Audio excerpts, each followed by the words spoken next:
नमस्कार दोस्तों, स्वागत है आपका इस वीडियो में जिसमें हम जानेंगे ऑर्डर ऑफ ऑपरेशंस क्या होता है मैथमेटिक्स में। ऑर्डर ऑफ ऑपरेशन का मतलब है कि अगर आपके पास एक मैथमेटिकल एक्सप्रेशन में अलग अलग तरीके के मैथमेटिकल ऑपरेटर्स हैं, ऑपरेटर यानी कि प्लस का साइन एडिशन, सब्ट्रैक्शन यानी कि माइनस का साइन, या मल्टीप्लिकेशन, डिवीजन एक्सेट्रा जो हैं, उनको आप किस श्रृंखला में या किस ऑर्डर में आप उन्हें सॉल्व करेंगे, वो है ऑर्डर ऑफ ऑपरेशन। इनको ऑर्डर ऑफ ऑपरेशन को समझने के लिए या याद करने के लिए हम दो एक्रोनिम्स यूज़ करते हैं, एक है वी बॉड-मास और दूसरा है पेमडास। तो इस वीडियो में हम पेमडास और वी बॉड-मास दोनों के बारे में जानेंगे। But before we go ahead friends, please हमारे इस चैनल को सब्सक्राइब करें और हमारे बनाए सभी वीडियोज़ को शेयर और लाइक अवश्य करें। Thank you. और अब हम चलते हैं अपने ऑर्डर ऑफ ऑपरेशन के वीडियो पर। तो पहले तो देखें कि ऑर्डर ऑफ ऑपरेशन की ज़रूरत हमें क्यों है। तो उसके लिए हम देखते हैं ये छोटा सा एग्जांपल जिसमें है 6 × 3 + 50।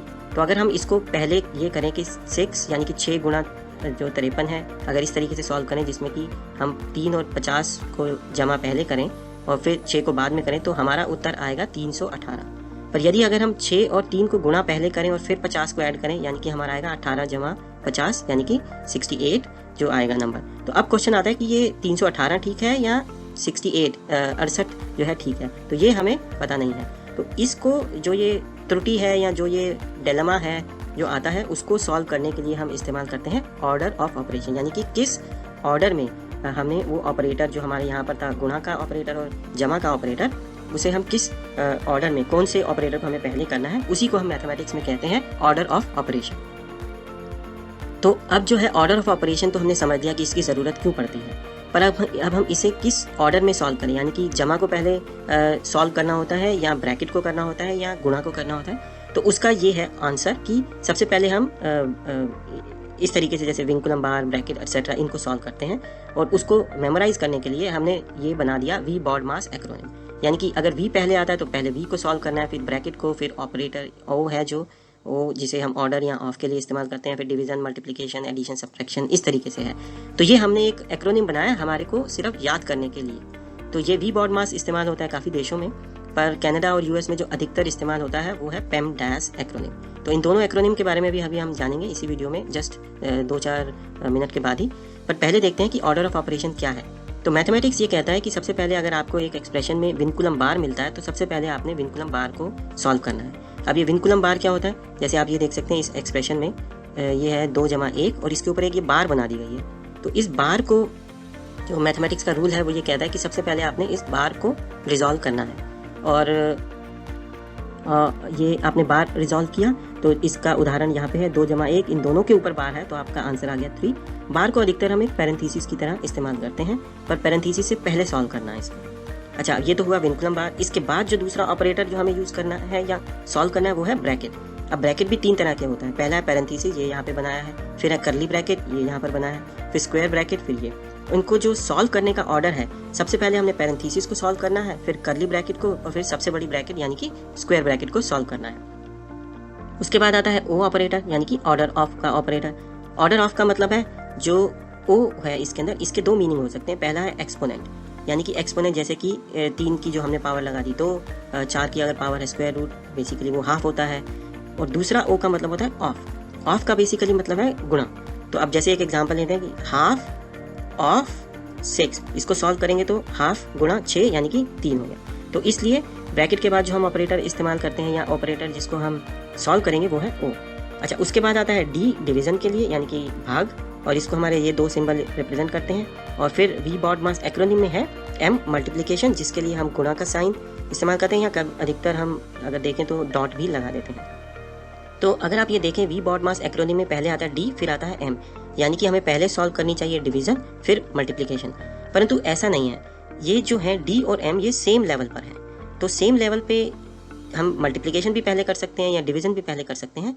तो जो ऑपरेटर सेम लेवल पर होते हैं, जैसे डी और एम यहाँ पे सेम लेवल पर हैं, उनके लिए जो रूल हमें फॉलो करना है कि हम दिए गए एक्सप्रेशन में लेफ़्ट टू राइट जाते हैं, यानी कि जब लेफ़्ट टू राइट जाएंगे तो जो ऑपरेटर पहले आएगा हम उसको सॉल्व करेंगे।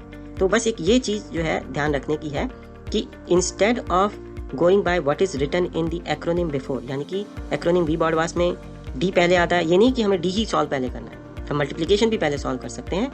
हमारे को सिर्फ ये देखना है कि डी और एम दोनों सेम लेवल के हैं, तो इसलिए आपको जाना है लेफ्ट टू राइट एक गिवन एक्सप्रेशन में और लेफ्ट टू राइट जाते हुए जो पहले ऑपरेटर आए, यानी कि डिवीजन आए या मल्टीप्लिकेशन आए, आप उसको सॉल्व पहले करेंगे।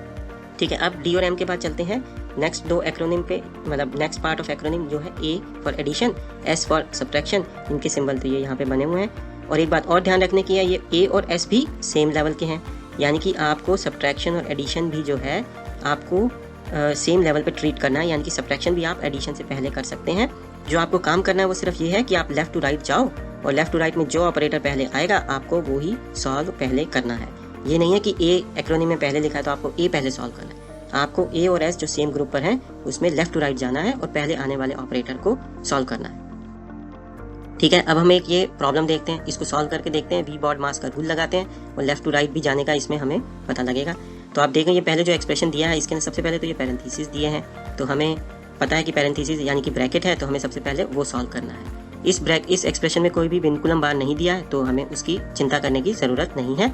हम ब्रैकेट्स पे यानी कि बी पे आते हैं, तो हम सबसे पहले सॉल्व करेंगे ये पैरेंथेसिस, उसके बाद सॉल्व करेंगे ये करली ब्रैकेट।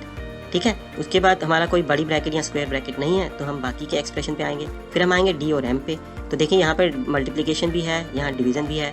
आप देखें तो मोस्ट लाइकली हमें ये मल्टीप्लिकेशन, अगर हम लेफ्ट टू राइट जाएंगे तो मल्टीप्लिकेशन ये वाली हो सकता है हमें सबसे पहले सॉल्व करनी पड़े, फिर उसके बाद ये डिवीज़न का करने लगे। तो उसी तरीके से ये यहाँ पर डिफरेंट स्टेप्स में ये मैंने सॉल्व किया है यहाँ पर। तो आप देखिए यहाँ पे हमने ये पैरेंथेसिस को सॉल्व किया, हमें मिल गया ये 3। उसके बाद हमने ये करली ब्रैकेट के अंदर का जो एक्सप्रेशन है वो सॉल्व किया और ये हमें 7 + 9 यानी कि ये 16 आ गया। तो अब हमारे पास जो एक्सप्रेशन बचा वो ये देखें, 7 × 3 = 16 भाग 4 × 2 आ गया। अब इसके लिए अब हमें क्या है कि ये मल्टीप्लिकेशन और ये डिवीज़न, भाग और गुणा का दोनों सेम लेवल पर है। तो अब हम क्या करेंगे, we will go from left to right. तो अब यानी कि ये लेफ्ट हुआ तो यहाँ से चलना शुरू करेंगे। तो गुणा का ये साइन पहले आया, फिर ये भाग का आया, तो हम पहले गुणा करेंगे तो हमारा ये आ गया 21। और ये मैंने हेल्प करने के लिए जस्ट एक अलग से दिखाने के लिए यहाँ पे पैरेंथेसिस डाला है। तो उसको आपने यहाँ पर जो है सॉल्व किया तो ये आपका 21 + 8 आ जाएगा और ये आपको जो है 29 यानी कि 29 आपका आंसर आ जाएगा।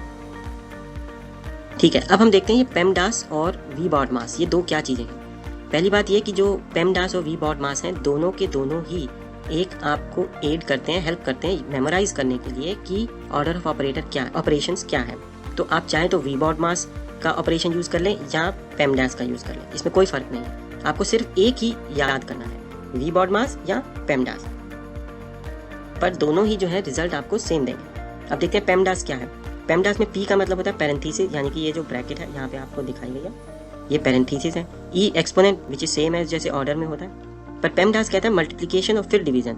तो देखिए इसमें तो कॉन्ट्राडिक्टरी सा लगता है ना ये कि डी डिवीजन तो वी बॉड मास में पहले है और यहाँ पेमडास में बाद में है। तो हम इसका मतलब तो यह है कि पेमडास और वी बॉड मास दोनों अलग अलग हैं, तो both are suggesting different things. पर ऐसा नहीं है, क्योंकि पेमडास और वी बॉड मास दोनों ही ये सजेस्ट करते हैं कि ये एम और डी मल्टीप्लिकेशन और डिवीजन यानी कि भाग और गुणा दोनों सेम लेवल के हैं।